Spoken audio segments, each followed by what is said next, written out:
Hello fellow gardeners, this is Melissa with My Garden Retreat. Well, you'll have to excuse the wind, but right now it's cleanup time in the garden. Gotta rake up all the dead grass and get rid of all the old dead plants so that everything will be ready to plant our new stuff when it's ready to go in the ground. We already did this side, took all the old plants out, got it out of the trellis things there, and so that area is ready now.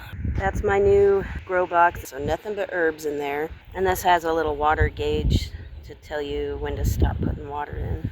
So the reason there's more grass on this side and not so much over there or over there is because there's a lot of mulch in those areas. We didn't finish getting the mulch laid down last year. And as you can see, there's still quite a bit of the pile there. So that's meant to go here once we get all this cleared out. We're gonna do our best to get that laid down. Okay, so far what you see here is a row of dead tomato plants and dead grass, just sort of tore up from these areas here.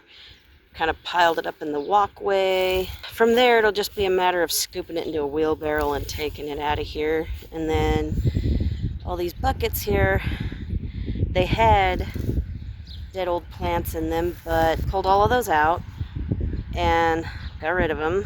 Then went over there and pulled out all of the dead pepper plants and kind of piled them up along the edge of the fence here. And then this area is next.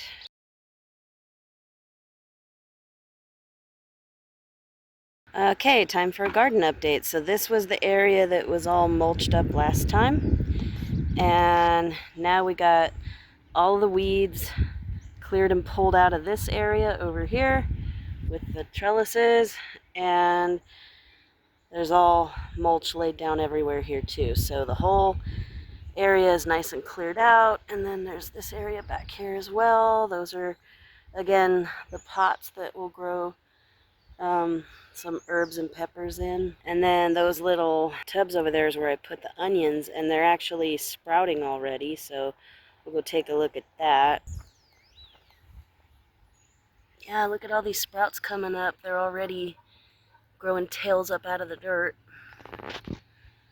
And this side too, but it looks like something's been digging in there. Hope it's not the cat. So yeah, this is where the peppers, the bell peppers are going to be.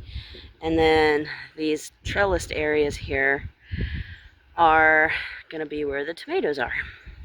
So a lot of people do this kind of trellis. It's just a fence post. These are 8-foot fence posts. It could be 7, actually, not 8. So these conduits are about 10 feet long each. And we just join them together with these couplers up on top here. And then we got some PVC tees, and that's how you get a nice good sturdy trellis. So you can do string trellis, or you can do a Florida weave, whatever you like. Well, I'm going to try a Florida weave this spring. That's the corner that we have on the end so that it's not sticking out or looking wonky, and it has some support for this one going in here. This definitely looks a lot better with lots of mulch on the ground. We'll see how this goes and try to start getting stuff in the ground now. That's it for this video. Don't forget to comment, like, and subscribe. Click the little bell so you'll be notified when we post a new video. Thank you for watching, and happy gardening!